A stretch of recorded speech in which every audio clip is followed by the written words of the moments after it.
লোকসভা নির্বাচনকে সামনে রেখে আজ নরেন্দ্র মোদীর সভা রয়েছে শিলিগুড়িতে। আরামবাগ, কৃষ্ণনগর, বারাসতের পর এবার উত্তরবঙ্গে প্রধানমন্ত্রী নরেন্দ্র মোদী আজ শিলিগুড়িতে একাধিক প্রকল্পের শিলান্যাস করবেন, সূচনা করবেন প্রধানমন্ত্রী নরেন্দ্র মোদী। সরকারি অনুষ্ঠানের পর কাওয়াখালীর মাঠে জনসভা রয়েছে প্রধানমন্ত্রী নরেন্দ্র মোদীর।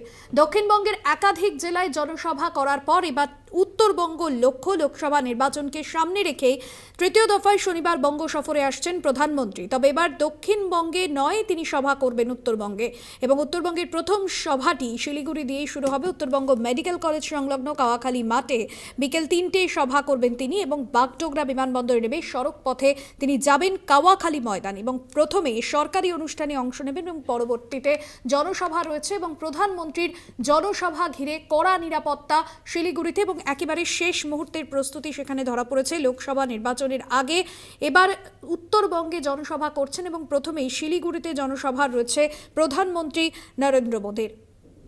এবং আপনাদের জানিয়ে রাখবো, দক্ষিণবঙ্গে একাধিক জায়গায় তিনি যেরকম সভা করেছেন, তবে উত্তরবঙ্গের প্রথম সভাটি শিলিগুড়ি দিয়ে তিনি শুরু করছেন। উত্তরবঙ্গ মেডিকেল কলেজ সংলগ্ন কাওয়াখালী মাঠে বিকেল 3টেয় জনসভা করবেন তিনি।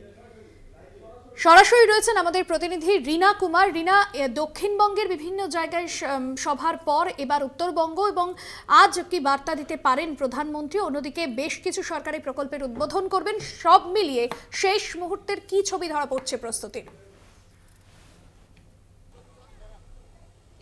একেবারে ভাস্বতী, আজ কিন্তু উত্তরবঙ্গ সফরে আসবেন প্রধানমন্ত্রী নরেন্দ্র মোদী, এবং শিলিগুড়ির যে কাওয়াখালী মাঠ রয়েছে সেখানে কিন্তু সভা করবেন তিনি। এবং 21-এর বিধানসভা নির্বাচনের পর কিন্তু একবার ফের এই লোকসভা নির্বাচনের আগে, 24-এর যে লোকসভা নির্বাচন তার আগেই এই কাওয়াখালী ময়দানেই কিন্তু দ্বিতীয়বারের জন্য সভা করতে চলেছেন নরেন্দ্র মোদী। এবং যেটা জানা গেছে যে দুপুর 3টা নাগাদ তিনি কিন্তু এই সভা মঞ্চে এসে পৌঁছাবেন। তার আগে কিন্তু বাগডোগরা বিমানবন্দরে নেমে সড়ক পথে তিনি এই সভা মঞ্চে আসবেন, এবং এখানে আসার পর কিন্তু বলা যেতে পারে মূলত জোড়া সভা যে রয়েছে তার হবে। কারণ একদিকে যেখানে সরকারি সভা হওয়ার কথা রয়েছে, সেখানে অপরদিকে তারপর কিন্তু দলীয় সভা, এবং এখানে পৌঁছানোর পর প্রায় আধ ঘন্টার জন্য কিন্তু সেই সরকারি সভা যে রয়েছে তা কিন্তু সরকারি অনুষ্ঠান তা কিন্তু হবে। সেখান থেকেই কিন্তু সড়ক ও রেলের জন্য একাধিক প্রায় কোটি টাকার যে প্রকল্প, সেই প্রকল্পের কিন্তু শুভ সূচনা করবেন তিনি। এবং তারপরেই যে সভা মঞ্চ রয়েছে কাওয়াখালী ময়দানে, সেই সভা মঞ্চের থেকে কিন্তু সাধারণ জনগণের জন্য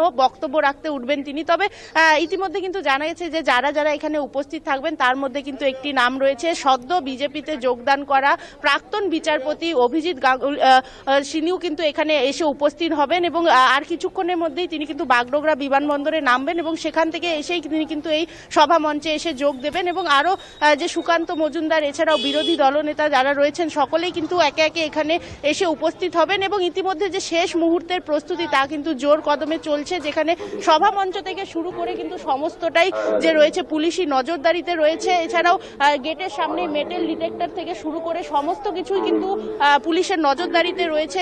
এছাড়াও যে সময় প্রধানমন্ত্রী এই মঞ্চে সভা মঞ্চে এসে পৌঁছাবেন, সেই সময় কিন্তু সুরক্ষা ব্যবস্থার দিকে নজর রেখে যে কাওয়াখালী ময়দান সংলগ্ন যে রোড রয়েছে, যে রাস্তা রয়েছে, সেখানে কিন্তু জরুরি পরিষেবা ছাড়া সমস্ত রকমের যানবাহন কিন্তু একেবারেই চলাচল বন্ধ থাকবে। এছাড়াও যে আকাশপথে যে নো ফ্লাইং জোনও কিন্তু এই জায়গায় করা হয়েছে, যে সময় তিনি বক্তব্য রাখবেন। এছাড়া যে সময় তিনি সভা মঞ্চে উপস্থিত থাকবে সেই সময় কিন্তু কোনো রকম যে আকাশপথে কিন্তু কোনো রকম বিমান চলাচল করবে না এই এলাকা জুড়ে, এমনটাই কিন্তু জানা গেছে। এছাড়াও পুলিশি নিরাপত্তার পাশাপাশি কিন্তু যে রয়েছে সিসিটিভি ক্যামেরারও নজরদারি কিন্তু চলবে সারাক্ষণ। এছাড়াও ইতিমধ্যে যে বিভিন্ন প্রান্ত থেকে বিজেপির কর্মী সমর্থকেরা রয়েছেন তারা কিন্তু একে একে সভাস্থলে এসে পৌঁছাতে শুরু করেছেন, এবং এখনই নয় সকাল থেকেই কিন্তু যে উৎসাহিত বিজেপি কর্মী সমর্থকেরা তারা কিন্তু প্রধানমন্ত্রীর বক্তব্য শুনতে এবং তাকে এক ঝলক দেখতে কিন্তু ইতিমধ্যে এখানে এসে উপস্থিত হচ্ছেন। এছাড়াও গোটা উত্তরবঙ্গবাসী কিন্তু অপেক্ষায় রয়েছে এই 24-এর লোকসভা নির্বাচন, যেখানে কিন্তু এখনো লোকসভা নির্বাচনের দীর্ঘন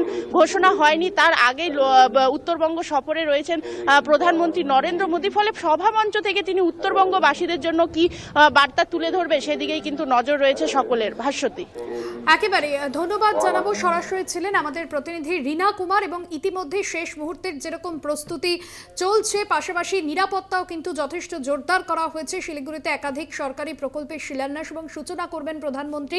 সরকারি অনুষ্ঠানের পর জনসভা রয়েছে আজ দুপুর 3টে। আরামবাগ, কৃষ্ণনগর, বারাসতের পর এবার উত্তরবঙ্গে প্রধানমন্ত্রী।